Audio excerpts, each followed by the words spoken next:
O título dessa mensagem é Frutificando nos Campos de Deus. Salmo 92, verso 12 diz: o justo florescerá como a palmeira, crescerá como o cedro Crescerá como o cedro o quê? No Líbano. Lugar definido. Posição geográfica definida. 13. Os que estão plantados de novo, casa do Senhor, florescerão nos átrios do nosso Deus. Na velhice ainda darão frutos, serão viçosos e florescentes, para anunciarem que o Senhor é reto. Ele é a minha rocha e nele não há injustiça. Eu vou frutificar nos campos de Deus para anunciar a glória do meu Deus. Eu vou frutificar, mas para frutificar, eu preciso entender que o verso 12 diz: como a palmeira como o cedro no Líbano, como a palmeira e floresce, e cresce como o cedro no Líbano. Frutifica, cresce e floresce na casa de Deus, plantado nos átrios de Deus, na intimidade com Deus. Tem muita gente esperando uma resposta de Deus no lugar errado. Tem muita gente esperando uma resposta de Deus do lugar errado. Há pessoas dizendo: Deus, o Senhor não fala comigo. E Deus diz: há quanto tempo você não abre a minha palavra? Não, pastor, mas eu queria assim aquela coisa direta, pessoal. Eu vim hoje para a oração das 5. E voltando da oração das 5, hoje tomei uma bronca. E bem feito para mim. Eu realmente tinha culpa no cartório. Um indivíduo que estava comigo na oração disse assim: papai, e já denunciei quem é o indivíduo. No domingo você falou sobre a oração de quarta-feira. E você falou o nome de todo mundo que vem, menos o meu. Eu falei: e você tem razão nisso. Perdeu o playboy, casa caiu. Falei: filho, me perdoa, papai também esquece, falha às vezes. Às vezes passa o nome de alguém, o momento de alguém batido. Mas ele não falou achando ruim não. Ele falou: você falou todo mundo que vai na quarta-feira orar com você. Você falou o Tiago, você falou o João, você só não falou eu. Não falou só eu, falou, só faltou uma pessoa. Falei: você, né, filho, me perdoa. Irmãos, orando aqui, quando terminou eu conversando com o João, estava o Gustavo, o Ti já tinha ido trabalhar, o Rogerinho estava, mas o Rogerinho estava em Alfa. Acabou a oração, ele já encosta numa cadeira aí e dorme, até a hora da aula dele. E eu conversando com o Gu e com o João, eu falei com eles: a primeira hora da minha oração hoje eu só me esvaziei. Eu praticamente não ouvi Deus, eu falei com Deus. A segunda hora da minha oração, aí eu ouvi Deus. E Deus me deu umas 3, 4 mensagens hoje aqui. Mas só me deu na minha segunda hora de oração. O que é isso, pastor? Tem que orar 2 horas para ouvir Deus? Não, eu estou falando de como foi a minha experiência hoje. Em outro dia pode ser em 20 minutos, pode ser em 40, pode ser em 1 hora. Gente, eu não estou criando uma doutrina de tempo de oração. Quem entende isso, dá um glória a Deus. O que estou dizendo é que eu precisei permanecer diante dele até que eu o ouvisse. E para ouvi-lo, primeiro eu precisei me esvaziar o máximo possível de mim mesmo. Porque tem hora que a gente pensa que está ouvindo Deus, mas não está. Só estamos ouvindo os nossos anseios. Estamos ouvindo a nossa fome e a nossa sede. E achamos que é Deus falando. Nessa noite, em nome de Jesus, que a gente venha ouvir genuinamente o que Deus quer falar conosco. Mas diz a Bíblia que vai florescer nos átrios de Deus. Que vai crescer plantado na casa de Deus. Então tem um lugar certo. Olha o que diz Jeremias capítulo 1 a respeito disso. Outro texto que a gente leu bastante esses dias. Jeremias 1. Muitas vezes não ouvimos Deus porque não estamos no lugar certo. E isso é muito sério. E quando eu falo lugar, eu não estou falando só de posição geográfica não. Tem gente sentado dentro da igreja, ouvindo a palavra e não está ouvindo Deus. Por quê? Porque a mente e o coração da pessoa não estão aqui. Estão em outro lugar. Fisicamente a pessoa está, mas o coração dela não está. E o que Jesus disse? Onde estiver o seu tesouro, aí também estará o seu coração. O nosso coração vai em busca dos nossos tesouros. Perceba que aquilo que é o grande anseio da nossa vida, no momento, para cada momento da vida, é o que mais ocupa o nosso pensamento. Você pode estar estudando, de repente no meio da aula, a mente viaja para aquilo que você mais deseja. Eu estou orando às vezes, minha mente viaja para alguma coisa, para algum projeto, uma coisa bacana, mas não é momento para aquilo. a mente vai lá, o coração vai lá. Alguém está conversando, daqui a pouco a pessoa está falando sozinha, você nem ouve, você fala, oi, desculpa, eu distraí. A mente foi para lá. Quem já passou por isso, diga eu. Você não está ficando louco. Jesus avisou que aonde estiver nosso tesouro, nosso coração vai para lá. Por isso a gente precisa primeiro buscar o reino de Deus, sua justiça. Primeiro o reino de Deus tem que ser nosso maior tesouro, para que o nosso coração esteja lá, porque é de lá que vem tudo que a gente precisa, para florescer, frutificar e ser uma bênção. Então, que em nome de Jesus, o nosso coração, a nossa mente, seja levada cativa ao entendimento de Cristo, e tenha Jesus, a palavra de Deus, a direção, o propósito, a ordem, o chamado de Deus para nós, como nosso maior tesouro. Jeremias 1, verso 4, diz assim: assim veio a mim a palavra do Senhor, dizendo: antes que te formasse no ventre te conheci, e antes que saísse da madre te santifiquei, às nações te dei por profeta.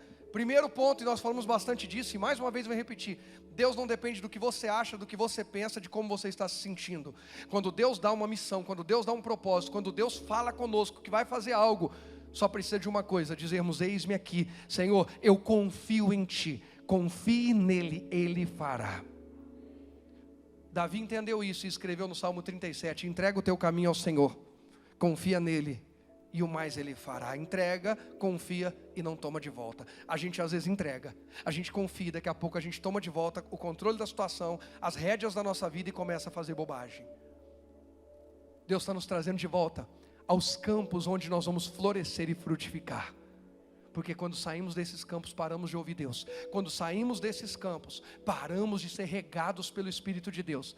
Somos regados só pelas nossas emoções, pelos nossos achismos, pelas nossas frustrações e decepções. Não, eu não quero, porque uma vez eu abri um negócio e deu errado. Quantas pessoas abriram um negócio, 2, 3, e foram dar certo no quarto, no quinto, no sexto, no sétimo? Eu não estou dizendo que todo mundo tem que abrir negócio, mas você precisa entender qual é o teu propósito de vida. E acreditar, e ser encorajado pela palavra, a insistir, a confiar que Deus vai te conduzir. Jeremias, antes de você ser formado, eu já te conheço, eu já sei. Quando eu te dou uma direção, eu não erro. Deus não errou. A gente que às vezes quer sair fora. Deus não erra. Versículo seguinte, 6. Então disse eu, Senhor Jeová, eis que eu não sei falar, porque sou uma criança. Deus, eu não tenho condições, não é para mim. Mas o Senhor me disse, não digas eu sou uma criança, porque aonde quer que eu te enviar, irás, e tudo quanto te mandar, dirás. Não temas diante deles, porque eu sou contigo, para te livrar. Quem é que diz aí? Diz o Senhor. Aí, vamos seguir aqui melhor do que pular, vai. Estendeu o Senhor a sua mão e tocou-me na boca, e disse-me o Senhor, eis que põe as minhas palavras na tua boca. Olha, põe-te neste dia sobre as nações, sobre os reinos, para arrancares, para derrubares, para destruires, para arruinares, também para edificares e plantares. Agora vem, ainda veio a minha palavra do Senhor, dizendo, que é que vês, Jeremias? E eu disse, vejo uma vara do quê? De amendoeira. E disse-me o Senhor, viste bem, porque eu velo sobre a minha palavra para o quê? Para cumprir. Presta atenção numa coisa aqui. Onde Jeremias estava quando Deus falou com ele aqui? A gente precisa entender que aqui está se tratando da chamada de Jeremias. Tudo que vai acontecer na vida de Jeremias é alicerçado nisso. Só que a base, é o start, é o começo. E nós temos falado, e falamos bastante na semana passada. Quem estava aqui semana passada lembra que eu dei o exemplo do período de crescimento do cedro. Eu peguei até uma irmã querida aqui, 1,5 metro para baixo, a raiz. A Cibele veio aqui para dar o exemplo, tem gente que já está lembrando. E quantos centímetros para cima? 3 ou 5? 5. 3 anos. 5 centímetros. 5 centímetros. Precisa aprofundar raízes. Precisa saber em que solo que está sendo plantado. Precisa aprofundar a intimidade. A base, o start, o início é fundamental para a chegada. Dá para consertar no meio do caminho? Dá. Mas se começar bem é melhor. Tem mais força para resistir tempestade, vendaval e o que mais vier. Aí o que acontece? Aqui é a chamada de Jeremias. Aqui é o start de Jeremias. Aqui é o início de Jeremias. E onde ele está, que Deus vem e fala com ele. Porque Jeremias diz, veio a mim a palavra do Senhor. Não fui eu que fui ao encontro dele. Eu não fui até a palavra, ela veio me encontrar. Em Deuteronômio 28, Moisés escrevendo Deuteronômio, inspirado por Deus, ele diz lá: e será que se ouvires a voz do Senhor teu Deus, tendo cuidado de guardar todos esses mandamentos que eu hoje te ordeno, o Senhor teu Deus te exaltará sobre todas as nações da terra, e todas essas bênçãos virão e te alcançarão. As bênçãos vêm, a palavra vem quando? Quando eu estou no lugar certo. E onde é o lugar certo? Para o caso de Jeremias, onde Jeremias estava? Onde é que Jeremias estava? Sei lá, pastor, o senhor que tem que falar aí, o senhor que está pregando. Põe o verso 11 aí para mim, por favor. O que Jeremias viu? O que Jeremias viu? Está escrito que Deus deu a Jeremias uma visão sobrenatural? Está escrito que Deus levou Jeremias em espírito a algum lugar? Porque em Ezequiel diz que Deus levou Ezequiel em espírito a um vale de ossos sequíssimos. Em Apocalipse, João, ali é um misto. Apocalipse é uma coisa fantástica, porque João está em Pátimos, é levado em Pátimos tem uma visão, a coisa é bem complexa. Mas aqui em Jeremias é muito claro. Jeremias não é levado a lugar nenhum. Não veio sobre mim a mão do Senhor, diz Jeremias. Não diz o Senhor me levou em espírito. Não diz o Senhor me deu uma visão. Diz que veio, o que veio até Jeremias? A palavra. Para de ficar esperando o sobrenatural para ver que é Deus. Às vezes, e na maioria das vezes, o que vai vir, e isso é mais do que suficiente, é entre aspas, com todas as aspas do mundo, entre aspas, é apenas uma palavra. Pastor, só uma palavra? Eu queria sentir fogo. Meu irmão, chega em casa, acende o fogão, põe a mão lá. Sente o fogo, lê a Bíblia com a mão no fogo. Nossa, pastor, foi boa essa inspiração, eu vou começar a fazer isso. Eu vou sentir, porque eu só funciono quando eu sinto queimar. Então você acende o fogo. Não faz isso, pelo amor de Deus, ainda mais criança, ele com a brincadeira. Veio a palavra, glória a Deus. Se Deus quiser me dar uma visão, glória a Deus, porque depois Ele vai dar. Mas primeiro eu preciso ouvir. E por que Deus não está falando? Muitas vezes, porque estamos no lugar errado. Estamos reclamando que não ouvimos Deus, que Deus não fala, mas na verdade saímos da posição que Ele nos plantou. A árvore fica andando para lá e para cá. Nós lemos no Salmo 92 que plantado na casa de Deus, tem raiz, tem base. Eu tenho para onde voltar. Falei aqui na quarta passada, acho que foi no domingo, Jesus falou: eu vim do Pai, outra vez volto para o Pai. Eu sei de onde vim, sei para onde vou. Eu tenho uma identidade, eu fui criado por Deus e para a glória de Deus. Mas alguém dá um glória a Deus bem gostoso aí. Saber que foi criado por Deus é fantástico, gente. Fui criado por Ele e para Ele. Agora o que eu preciso? Permanecer plantado nele. Parar de tentar decidir minha vida por conta própria e acreditar que cada direção que Deus dá para a minha vida é o melhor dele, mesmo que eu não enxergue, mesmo que eu não sinta, e principalmente quando não me sinto confortável. Imagina Jonas tendo que pregar para Nínive. Havia uma cultura dos ninivitas de matar pessoas cravada em estacas. Em estacas. Enfiava a pessoa sem estaca, varava a pessoa de baixo para cima, e a pessoa ficava ali até morrer. Muitos historiadores defendem que os pais de Jonas foram mortos assim. Por isso ele não queria saber de Nínive de jeito nenhum. E Deus falou: é para Nínive que você vai, porque eu vou mostrar que não importa o quanto tentem tirar de você, na minha presença, sempre o que eu tenho é maior do que o que tentaram tirar. Deus sempre é maior do que a dor que nos fez sangrar. O nosso egoísmo muitas vezes é que nos impede de ser sarado, nos impede de perdoar alguém e de ser perdoado por alguém. Nosso egoísmo. Porque não tem a ver com a nossa capacidade. Deus nos capacita. Alguém crê que Deus capacita? Capacita. O Senhor me capacita a perdoar. Deus, eu estou buscando isso, eu estou desejando isso, eu preciso. Me ajuda a restaurar. Deus, eu quero, eu preciso disso. Chega de sermos egoístas. Precisamos florescer e frutificar. Onde está Jeremias então? No campo. Onde é que tem árvore, gente? Dentro do palácio? Num buraco?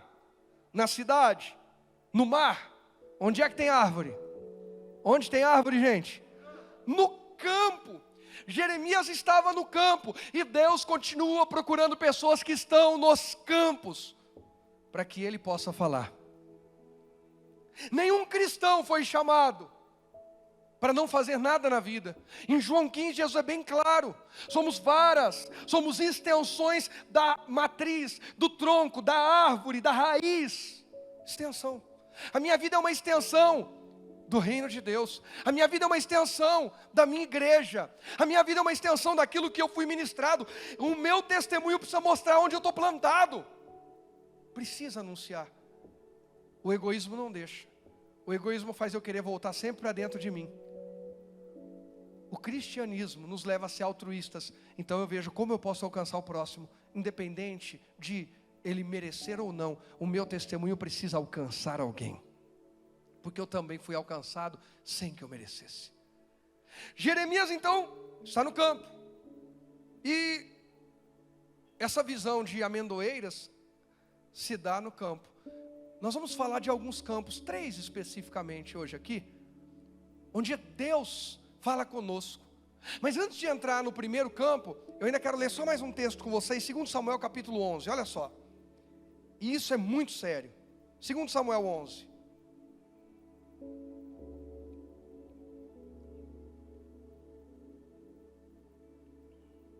Eu vou ler do verso, começar no verso 1, do 1 ao 4. Diz assim, ó. Eu vou ler na NVI, Nova Versão Internacional. Por que na NVI? Porque ela especifica algo importante para a gente. Se você não tem a Nova Versão Internacional aí para ler, olha aqui comigo no telão. Na o quê? Na o quê? Nós estamos em que estação? Será que essa palavra é de Deus para a gente? Na primavera. Deus me deu essa palavra semana passada ainda, já preparando a gente para isso aqui, olha que fantástico. Na primavera, época em que os reis saíam para onde? Para a guerra. Davi enviou para a batalha Joabe, com seus oficiais e todo o exército de Israel. E eles derrotaram os amonitas e cercaram Rabá. Mas Davi permaneceu onde? Em Jerusalém, verso 2. E aconteceu à hora da tarde, que Davi se levantou do seu leito, e andava passeando no terraço da casa real, e viu do terraço uma mulher que se estava lavando, e era esta mulher muito formosa à vista. Há pecado em ser muito bonito? Não. E enviou Davi, perguntou por aquela mulher, e disseram: porventura não é essa Batseba, filha de Eliã? Até aí tudo bem, agora na parte final, mulher de Urias, o heteu? Então enviou Davi mensageiros, e a mandou se vestir, e não tomar banho no pátio, porque ela tinha marido. Amém? Não é isso que está escrito? Quando chegou a notícia que Batseba é casada, Davi diz que Deus abençoe e manda essa mulher se vestir. O que Davi faz?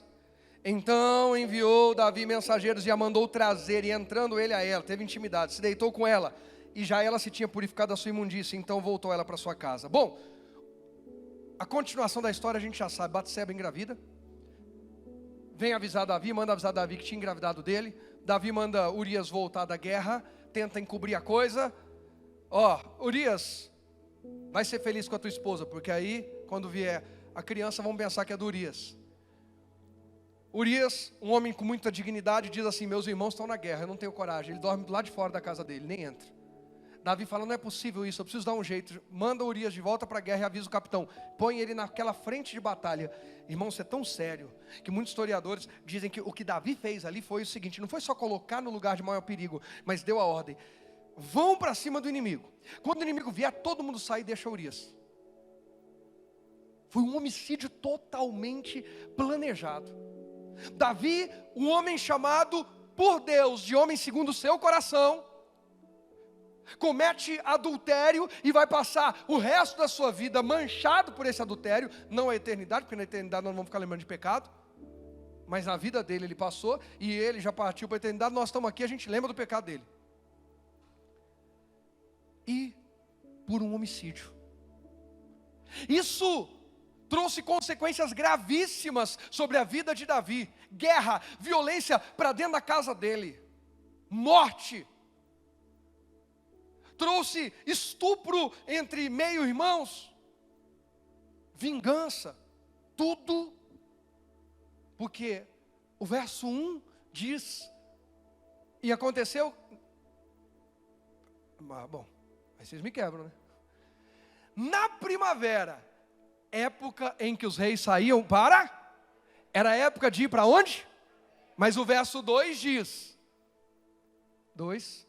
uma tarde Davi levantou-se da cama e foi passear pelo terraço do palácio.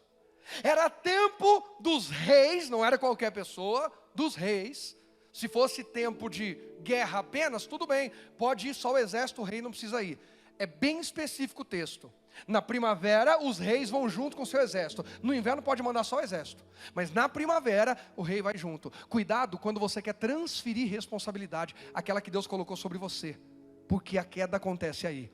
Quando a gente sai do campo onde Deus quer falar com a gente. Quando a gente sai do campo onde Deus está nos moldando. Irmãos, muitas vezes eu estou ministrando e eu lembro, falo, meu Deus, tem situações e tem pessoas. Eu estou ministrando a palavra que eu tenho preparada, que o Espírito Santo deu já há algum tempo. É uma resposta, é um direcionamento, é um alerta, é encorajamento, enfim. Cuidado. Davi manda o capitão ir no lugar dele. Davi transfere aos seus homens, e eram bons homens de guerra. O problema não é o que vai acontecer com o exército, é o que vai acontecer com Davi. O problema não é quem vai me substituir onde eu deveria estar. O problema é o que vai acontecer comigo por não estar lá. Quem entende isso? E não tem a ver com Deus pesar a mão, não tem a ver com Deus vingar. Deus não pesou a mão em ninguém aqui. Deus não se vingou, Davi, já que você não quis ir para a guerra, arrebenta a tua vida. Não, simplesmente por não estar no campo que Deus estabeleceu para Davi estar, ele olha para onde não deve e cai. As nossas quedas começam negando o que Deus nos mandou fazer. As nossas quedas começam negligenciando, sendo omissos, porque Tiago diz que quem sabe fazer o bem e não faz, comete pecado. Eu fui chamado para algo, não faço. Eu não prego com uma arma na cabeça, irmãos. Eu prego porque eu creio que é o chamado que Deus me deu. E muitas vezes eu venho pregar, estou arrebentado. Quem aqui já foi trabalhar estando cansado, diga amém. Quem já foi trabalhar triste, chateado, diga amém. Quem já foi trabalhar mesmo não estando contente com o local de trabalho, diga aleluia. E a gente romantiza o servir a Deus. Só vou servir a Deus quando eu estiver muito de boa. Só vou servir a Deus, só vou para o culto se eu estiver muito bem. Não, eu vou para o culto principalmente quando eu estiver mal. Eu vou servir a Deus principalmente quando eu não estiver bem, porque Ele que vai me levantar, Ele vai me sarar. Jesus falou, não precisa procurar o médico quem está saudável, mas precisa de médico quem está doente. Senhor, se está doendo, é na Tua presença, é no campo que o Senhor me plantou, que eu vou florescer, que eu vou frutificar, que esse período ruim, difícil vai passar, eu vou superar e eu vou ver que o Senhor me regou e me fez crescer para a Tua glória. Eu vou anunciar, como diz lá o Salmo 92:15, a grandeza de Deus não é naquilo que é fácil, não é na facilidade, é na dificuldade mesmo. Quem me conhece no particular, na essência, sabe o quanto eu sou tímido. Irmãos, o irmão Luiz me procurou esses dias, ele tem um testemunho lindo para compartilhar e tal, Deus abençoa. E ele falou, pastor, Deus pôs no meu coração, eu quero fazer uma oferta para a igreja, é uma coisa minha e tal, não sei o quê. Ninguém pediu, mas é uma coisa minha, uma gratidão e tal. Pastor, já pega a maquininha, vamos fazer agora. Falei, irmão, estamos na comunhão do sopão. Falei, você não quer fazer amanhã? Gente, tem gente que quando ouve isso aí já pega na hora. Fala, toma a maquininha, toma a conta bancária, toma não sei o quê. Se precisar, nós dá um jeito, corre no banco agora. Irmão, se alguém depender de mim, para arrancar dinheiro de alguém, você está lascado. Não arranco dinheiro de ninguém, não sou saqueador. Eu sou ministro de Deus. Eu só compartilho a verdade. Quem dá crédito vai lá e faz a sua parte. Eu não vou ficar lá, ô Luiz, você vai fazer aquela oferta? Ô Luiz, aquela oferta você vai fazer? Não, até porque eu sou tímido pra caramba falar um negócio desse. Quantas pessoas disseram, pastor, eu vou fazer tal coisa? Eu falo, pessoal, vai fazer ou não vai? Acho que eu vou chamar. Tem uma coisa aqui que eu pedi para 2 fazerem, não fizeram. Hoje eu pensei, falei, eu vou contratar alguém de fora para fazer. Porque eu já pedi para 2 da igreja fazer, e nenhum dos 2 fez. Não gosto. Estamos servindo o reino de Deus. Reino de Deus não é um reino de esmola. Reino de Deus é um reino de honra. Vou dizer de novo, o reino de Deus não é um reino de esmola, é um reino de honra. Eu não venho para esse altar trazer esmola para Deus, eu venho trazer o melhor de mim, mesmo sendo pequeno perto do que Ele tem para fazer. É uma grande honra poder fazer alguma coisa aqui. fazer alguma coisa para Jesus, em nome do Senhor. É uma grande honra carregar o nome do Senhor sobre os ombros. Davi tinha a honra de, eu sou o rei de Israel, eu sou o cara que ficava cuidando de ovelhas, e que era doido. Perceba como Davi cai, antes de deitar com a Batseba. Quando Davi não era rei, e os seus irmãos iam para a guerra, ele doido para ir, ele entra numa arena que ele nem foi chamado. Eu encaro Golias, esse incircunciso filisteu. Ninguém disse, Davi, você tem que ir. Mas ali ele estava conectado com Deus. Agora e o Davi desconectado com Deus? Rei, é hora de ir para a guerra. Não, vai outro no meu lugar, outro vai fazer melhor. Não, o capitão é bom para isso. Chega de transferir. Quem aqui é pai e mãe? Seja o pai e a mãe que os seus filhos precisam, para a glória de Deus. Filho, honre seus pais, para dizer que outro não sei o que. Marido, ame tua esposa, cuida da tua esposa, se sacrifique pela tua esposa, varão, larga de ser frouxo. A Bíblia diz que o homem, o marido, ama a mulher como Cristo amou a igreja. O que Cristo fez? Apanhou pela igreja, morreu pela igreja, tudo pela igreja. Tem marido que se vê uma ameaça, ele corre primeiro e deixa a mulher. Mulher, honre seu marido. Para de dizer, os filhos têm que honrar ele, eu não. Você tem que sujeitar-se em amor, em honra. E aí a gente fica falando aqui de várias coisas, cada um dentro do seu campo. Quem está entendendo o que Deus está falando aqui? Mas era tempo dos reis irem à guerra. E Davi ficou onde? Ficou no campo do repouso. Eu vou ficar de boa no palácio. Eu vou ficar de boa, Vitinho. Quero saber desse negócio não. Já estou com a calça rasgada da última guerra. Por que eu vou para mais uma guerra? Vou conservar igual o Diego, está ali a calça com o joelho inteiro. Mas a guerra do Vitinho é no joelho, gente. Porque se for mais para cima o rasgo, não sobe no altar não. No joelho está valendo, porque assim, é profético, né? Gasta as calças, o joelho da calça aí, na presença de Deus. Agora, eu queria, para a gente entender bem isso, que alguém viesse aqui para representar o campo do repouso. Vem alguém aqui, campo do repouso. Rapaz, campo do repouso chegou. Dá uma salva de palmas para o campo do repouso aqui, gente. Primeiro campo é o campo do repouso. Sobre o que fala o campo do repouso? Não era hora de Davi ir, entenda bem. Nós vamos voltar para isso aí, eu só estou abrindo Davi não estava inserido naquele momento nessa realidade. Qual realidade? Que realidade que é essa, o campo do repouso? Boa noite, igreja. Dentro desse campo de repouso, vou colocar como testemunho meu, pastor, também. Muitas vezes a gente acha que o nosso campo de repouso é a nossa cama, o nosso campo de repouso é a nossa casa. A gente se sente mal, que nem o senhor falou, estou com dor de cabeça, não vou para a igreja hoje.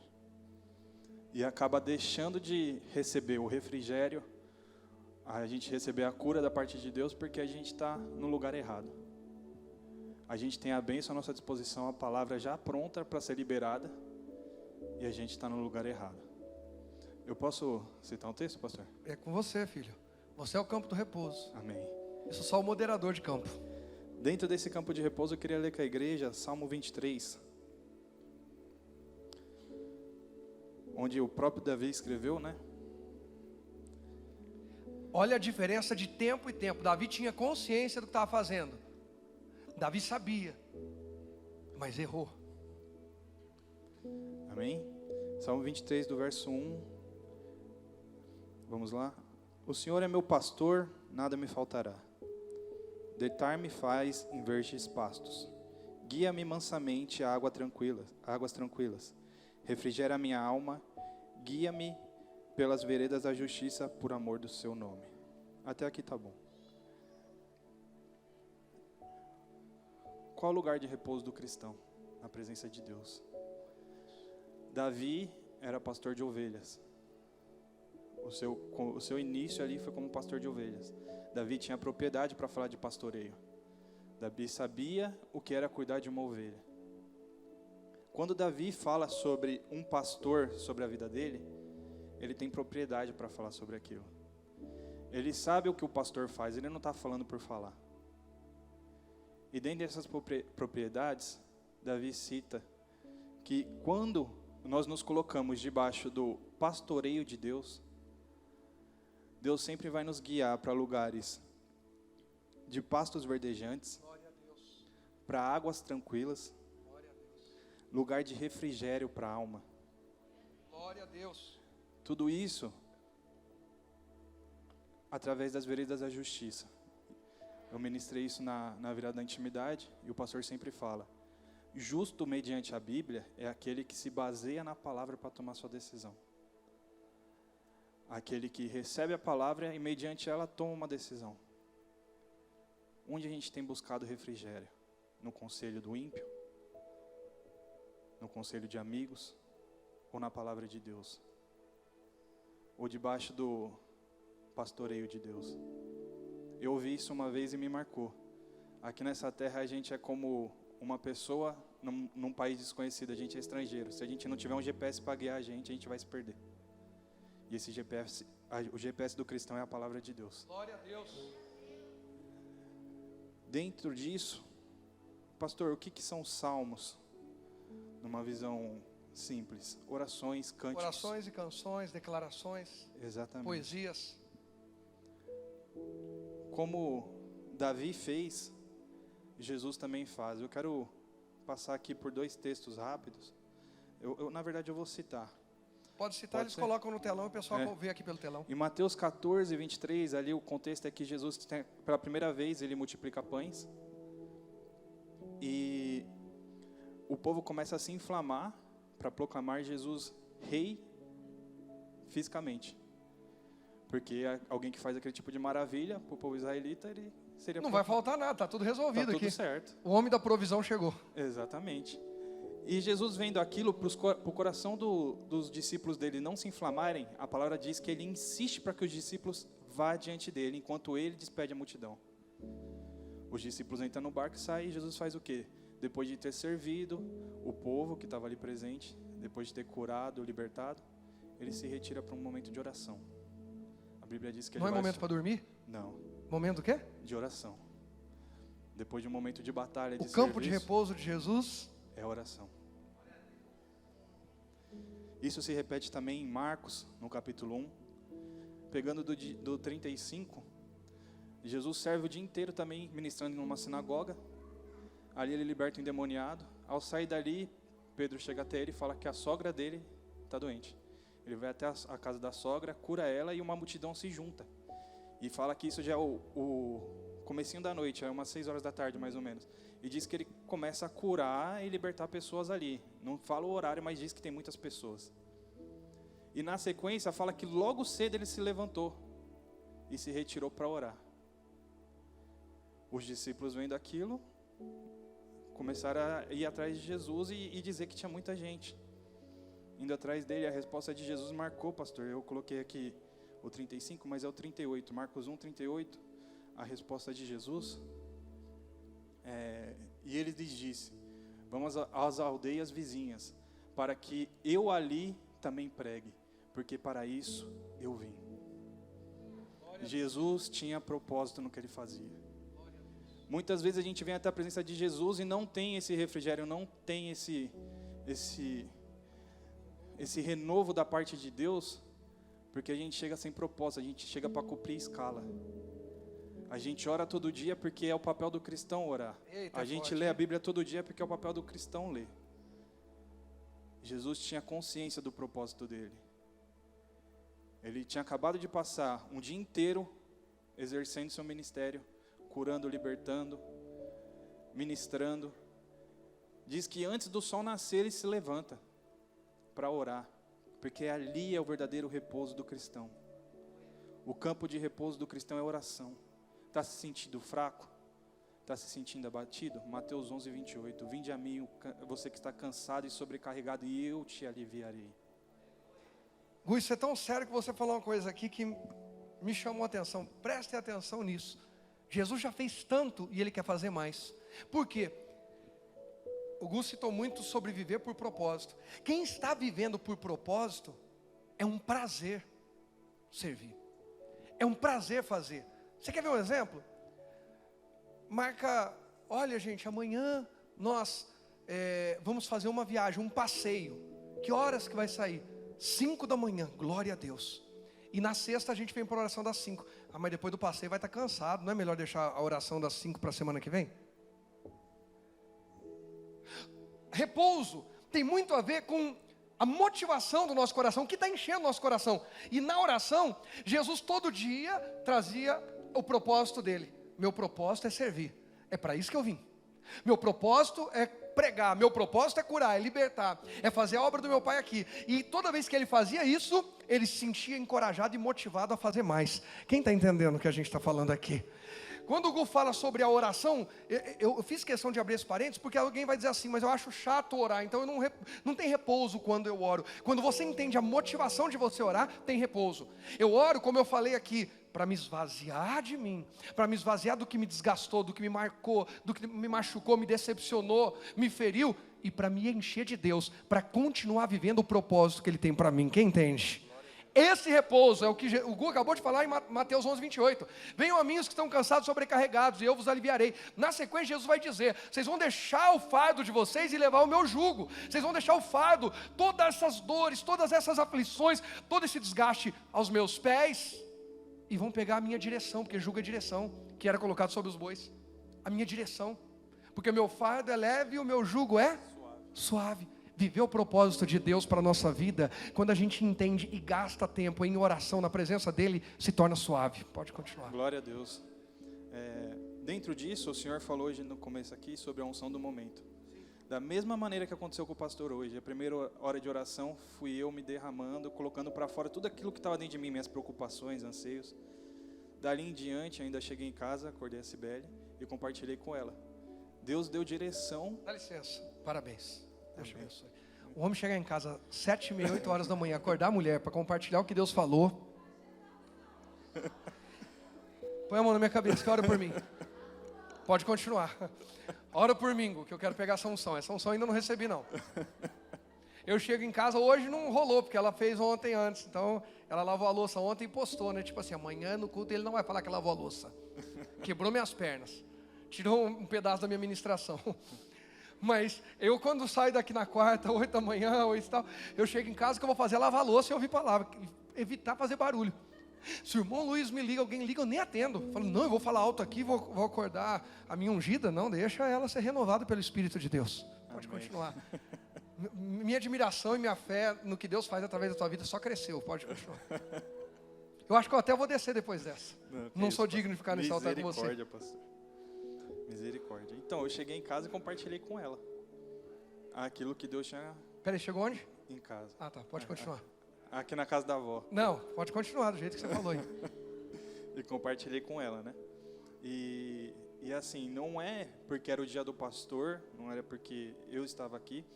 O pastor fala, quando tem uma carga muito grande no momento de oração, é certo que na hora que romper, algo de Deus vai acontecer. Glória a Deus. Algo de Deus vai acontecer. E foi o que aconteceu hoje. Não sei se o João também vai compartilhar de algo parecido, mas hoje aconteceu comigo a mesma coisa que aconteceu com o Senhor. Na primeira hora de oração foi só, ainda eu fui ali pro fundo, meio que já deu o horário, né? Aí eu peguei a Bíblia e voltei, aí Deus começou a ministrar o coração. Glória a Deus. E aí Ele começou a dar direção, né? Mas dentro desse campo de repouso, não é só esse repouso físico que Deus dá pra gente quando a gente está aqui. Também tem a questão do repouso eterno, né? Que é o principal. Que é o principal, que é aquilo pelo qual Jesus veio à Terra, para nos dar a vida eterna. Glória a Deus. Amém? E eu queria ler João 14, do 1 ao 3. Pode pôr no telão, por favor? Tá lá. Jesus falando aos seus discípulos: não se turbe o vosso coração. Credes em Deus, credes também em mim. Na casa do meu Pai há muitas moradas. Se não fosse assim, eu não vos teria dito, pois vou preparar-vos lugar. E se eu for e vos preparar lugar, virei outra vez e vos levarei para mim mesmo, para que onde eu estiver, estejais vós também. Aqui Jesus está falando da eternidade com os seus discípulos.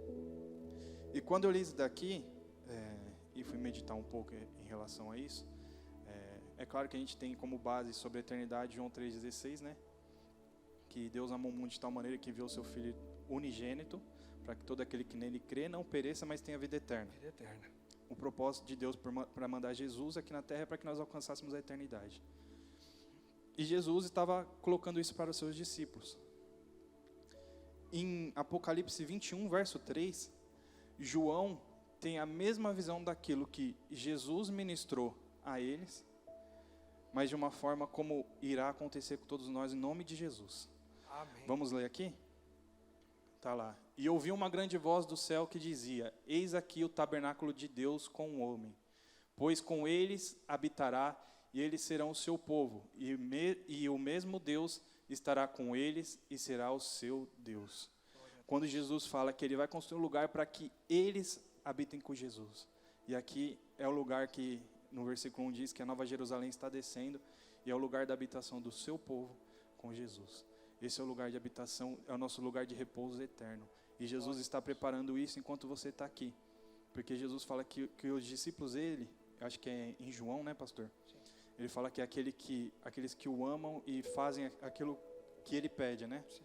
Aquilo que Quem me ama é o que pratica as minhas palavras. Quem ouve, pratica. Palavras.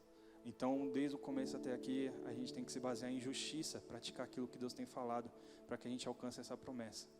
Essa promessa de um dia poder estar num lugar que Deus preparou, pensando em mim e você, para que a gente pudesse habitar com Ele. E Ele deixa isso muito claro, para que você habite comigo. É o desejo do coração dEle, te levar para habitar com Ele. Amém? Amém? Glória a Deus, obrigado, Gu. Deus te abençoe. Amém.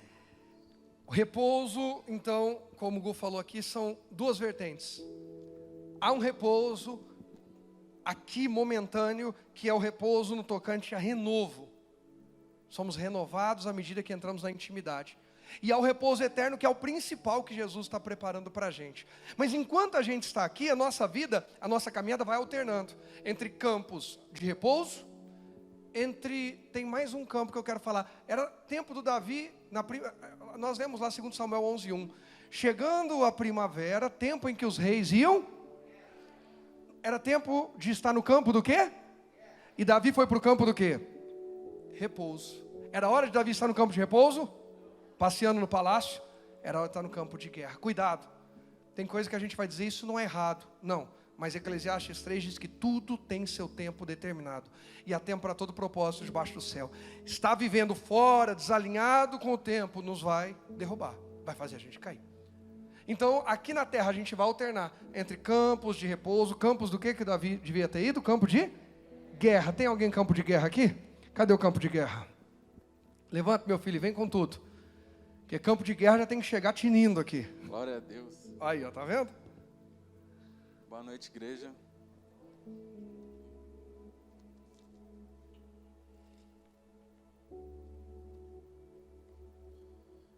Pode tirar a máscara, fica melhor, pessoal ouvir. O pastor estava comentando que era a hora de Davi ter ido para a guerra. Era o momento dos 6 ter ido para a guerra. E Davi não foi para a guerra.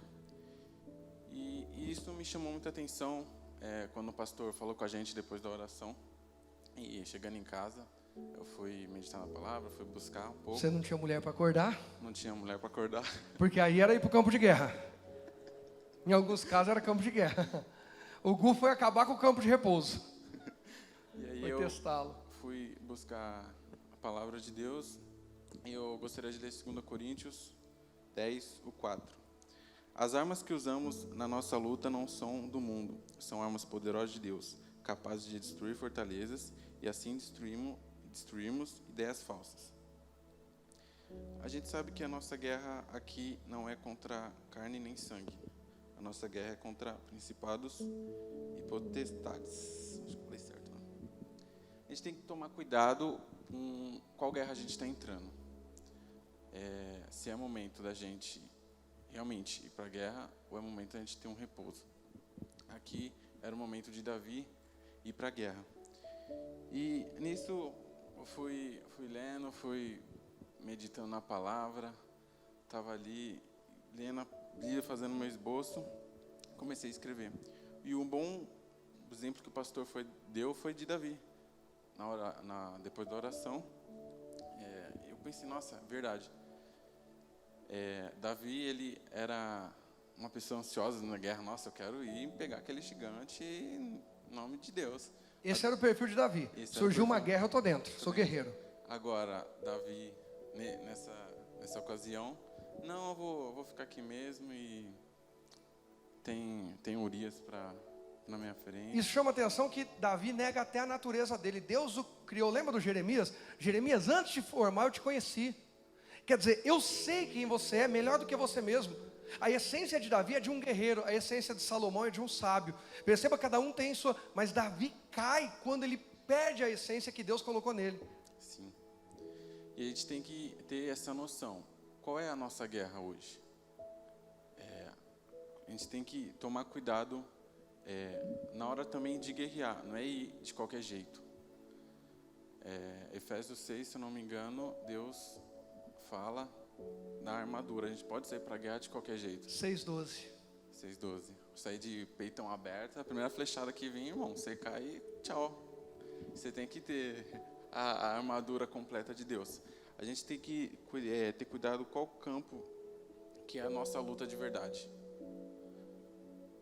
O pastor, antes de falar com a gente que era de ministrar, ele me fez umas perguntas, que eu não vou falar aqui, mas... Gente, eu puxei a capivara olho no olho, fica tranquilo. E ele falou, graças a Deus, né? A capivara Capivara estava limpa, né? Ficha limpa. Glória a Deus. Mas ele falou, se eu tivesse algum problema, eu poderia procurar ele, Marcelão, porque seria uma batalha que eu teria passando, uma batalha minha que eu poderia pedir ajuda para ele compartilhar. Para a gente guerrear junto. Sim, mas não quer dizer que a batalha, ele que teria que batalhar aquilo, é minha. Então a gente tem que tomar cuidado. Eu vou te dar apoio, eu não vou guerrear no teu lugar. A nossa batalha, é um momento da gente batalhar, realmente. A gente tem que estar plantado e tem que intimidade de Deus para ouvir se é o momento da gente ir, se é o momento de identificar. A batalha, a gente está no meio da guerra. Então é o momento da gente, vamos para a guerra. Então não, espera o inimigo passar, fazer aquilo, uma estratégia. E é isso que a gente tem que estar ouvindo com Deus. Tendo a intimidade, para quando chegar o momento certo a gente ir e batalhar a nossa batalha. Claro que pode ter uma ajuda, mas a guerra é nossa. Vou continuar aqui. E eu lá meditando, veio uma inspiração quando Josué estava em Jericó. Tem momentos na nossa vida que a gente tem que só marchar quieto, em silêncio. Forte, hein? Quieto, em silêncio e vamos continuar, vamos marchando. Vai ter um momento que a gente vai ter que marchar com som de trombeta. Vai ter que um momento que a gente vai ter que dar o grito.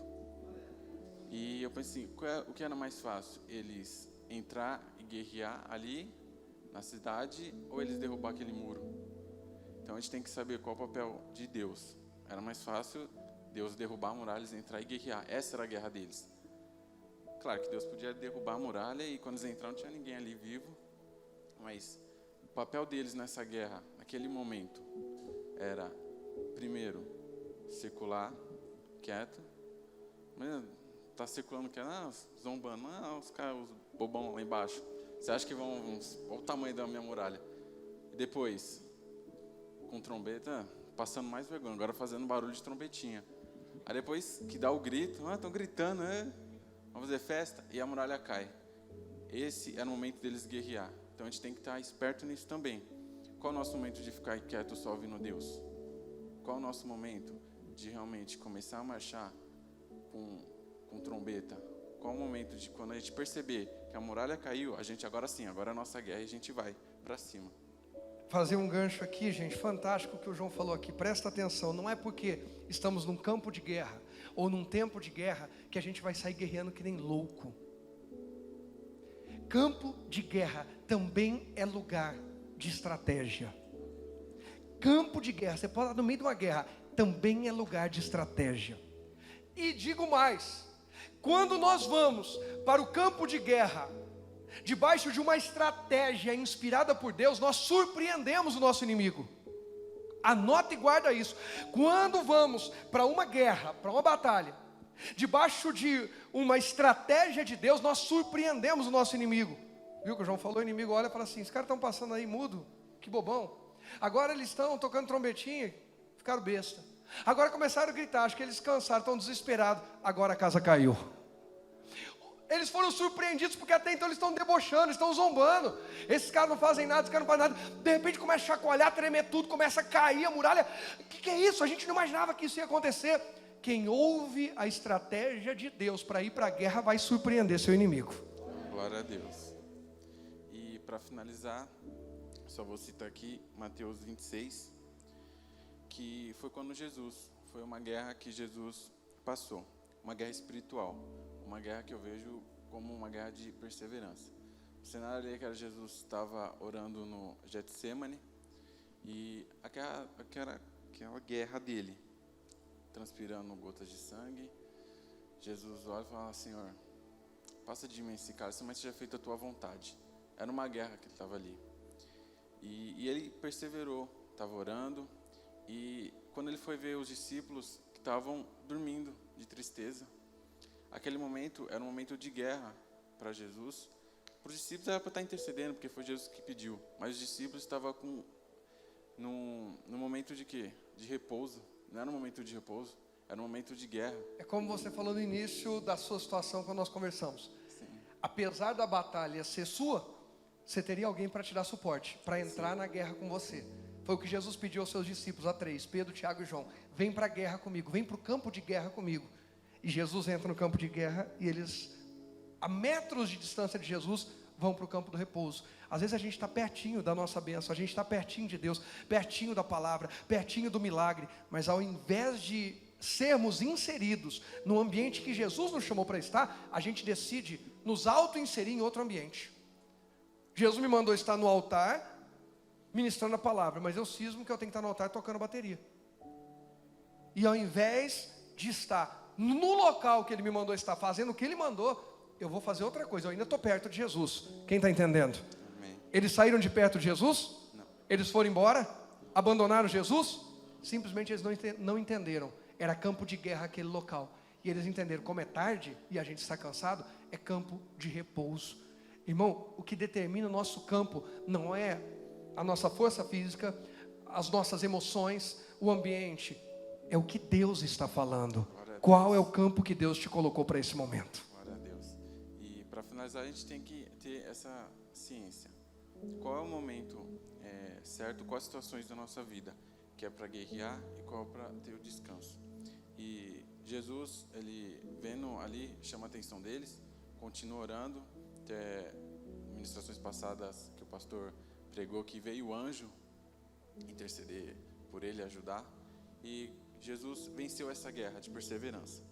E as situações na nossa vida que a gente encontra nesses momentos de guerra e de descanso, a gente tem que então estar conectados com Deus, com a intimidade, plantados no lugar certo, para saber qual momento que é para mim descansar e qual é o momento para guerrear. E para finalizar, muitas vezes a gente acha que é um momento que acabou.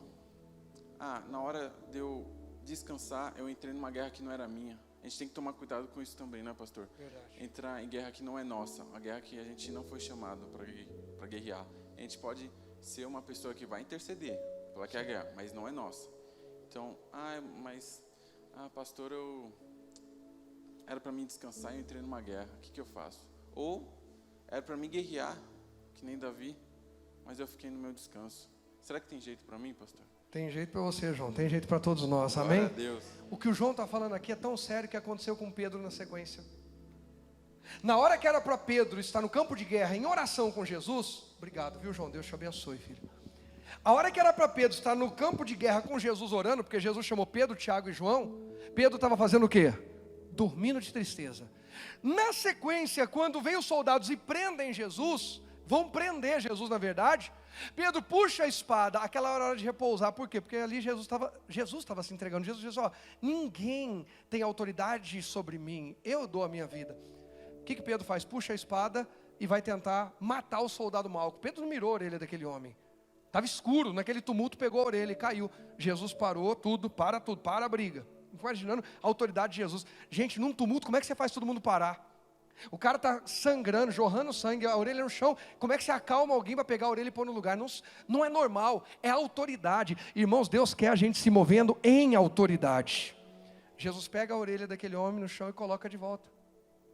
Por quê? Jesus está dando uma lição. Pedro, campo de guerra era ali atrás. Como nós colocamos aqui, tinha colocado o Efésios 6:12. A nossa luta não é contra carne e e sangue. Nossa luta não é carnal, é espiritual. Pedro, você ainda não entendeu. Eu estou colocando as coisas no lugar. Irmão, em nome de Jesus, que essa noite, pela palavra, Deus coloque na nossa vida as coisas no lugar. Venha nos reinserir no ambiente certo, no campo certo. E para finalizar, falta um campo. Eu duvido que vocês acertam. De onde vocês tiraram isso aí, essa ideia? Nós é ninja, né, gente? Olha o que diz Lamentações 3. Lamentações capítulo 3. Ô povo inteligente. A gente falou bastante. Vou pôr só o verso 21. Põe aí para mim o 21. Não, põe você pôs em TLH. Bom. Disso me recordarei no meu coração. Por isso tenho o quê? Esperança. Traga ao seu coração, recorde em seu coração aquilo que Deus fala a seu respeito. O campo da esperança é o campo de quem tem palavra. Não é o campo do parado, estou esperando em Deus sem fazer nada. É o campo de quem já recebeu uma orientação e está esperando Deus cumprir o que Ele falou. É o campo de quem recebeu uma promessa, fez o que Deus mandou e agora espera a parte de Deus. A Bíblia diz em Gálatas que Abraão creu contra a esperança. Por quê? Porque fiel era aquele que tinha prometido. Se Deus falou que vai dar filho, Ele vai dar filho. Eu estou fazendo a minha parte, Deus vai fazer a dele.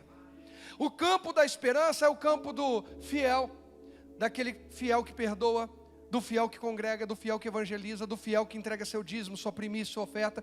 Por quê? Porque ele não faz com nenhuma garantia, ele faz apenas esperando que aquilo que Deus prometeu em sua palavra, Deus não tem dificuldade de cumprir, e Deus honra a sua palavra. Disso, do que? A pergunta é, o que está ocupando sua memória? Lixo ou a palavra de Deus? Tem gente que não consegue habitar no campo da esperança porque está com a mente poluída, cheio de pensamento ruim, cheio de mágoa, cheio de ódio, cheio de pensamento de vingança, cheio de frustrações e decepções. Em nome de Jesus, que hoje haja uma limpeza completa na nossa mente, no nosso coração, para a gente poder recordar aquilo que Deus nos chamou para fazer e viver na presença dEle. Deus havia prometido ao povo de Israel resgatar seu povo. Em Isaías 40 vai falar sobre a mente de Deus ser algo que a gente não consegue definir. Vai falar sobre os jovens, a força dos jovens é limitada. Mas no verso 31, depois de dizer que os jovens cansarão, cairão, o verso 31 diz: mas os que esperam no renovarão as suas. Campo de esperança é campo de renovo. Subirão com asas como águia. Campo de esperança é campo onde você é capacitado aí acima do problema que tentou te parar no meio do caminho. Correrão e não se cansarão, caminharão e não se fatigarão. Além de imprimir velocidade, vai até o fim. Qual é a nossa esperança? 2 textos para finalizar. Um é Jó, capítulo 19, verso 25. Põe aí para mim que eu já leio aqui bem rapidinho para finalizar. Jó 19, 25. Olha o que Jó, no meio de sofrimento tremendo, ninguém aqui está com a vida igual a de Jó. Olha o que Jó diz: porque eu sei que o meu Redentor o quê? Vive. O Redentor dele apareceu fisicamente para ele. O que é isso? Esperança. Jó está todo lascado, leproso, arrebentado, mas ele diz: eu sei que o meu Redentor vive. Eu sei. E por fim, se levantará sobre ele ainda vai cuidar de mim aqui. Você pode dizer isso? Diga: ele ainda vai cuidar de mim aqui. Diga: minha esperança está nele. A razão de Jó não murmurar, não praguejar e não amaldiçoar Deus, como a mulher dele mandou: amaldiçoa o teu Deus e morre, é porque ele tinha esperança que ainda na terra Deus mudaria a história dele. Irmão, é desse Deus que a gente está pregando hoje. O Deus que cuida de nós no campo do repouso, o Deus que nos fortalece no campo da guerra, e o Deus que nos mantém no campo da esperança, porque Ele vai se levantar na nossa vida. Tem gente que não dá tempo de Deus se levantar, a pessoa se levanta e sai antes. Tem gente que não dá tempo de Deus se levantar e fazer a obra dele completa. A pessoa decide por si mesma. Volta para o campo da esperança hoje. Volta para o campo da esperança. Olha que lindo. Agora finalizando, Lucas 2. Eu vou ler do 8 ao 11, ao 8. Ora, havia naquela mesma comarca, naquela mesma cidade, naquela mesma região, pastores que estavam onde? No campo. Olha os campos de Deus importantes, Deus fala no campo. E guardavam durante as vigílias da noite o seu rebanho.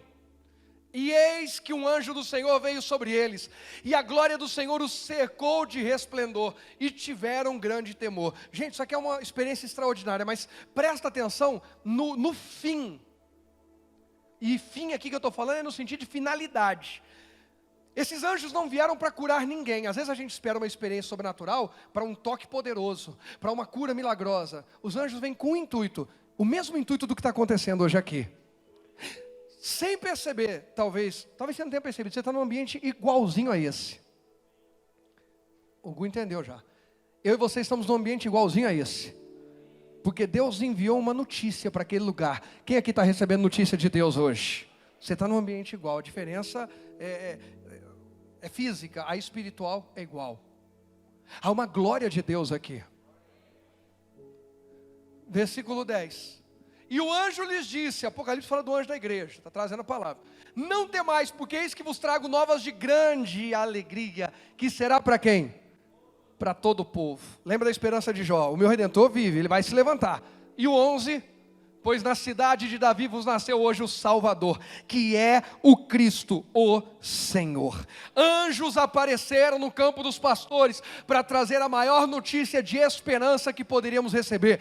O nosso Redentor vive, o nosso Redentor se levantou, Deus enviou a salvação, e é para nós, é para toda a humanidade, é para mim, é para você, é para a nossa família, é para a nossa saúde, é para a nossa estrutura emocional, é para o nosso casamento, é para a empresa, para as finanças, é para a nossa cidade, para o nosso país.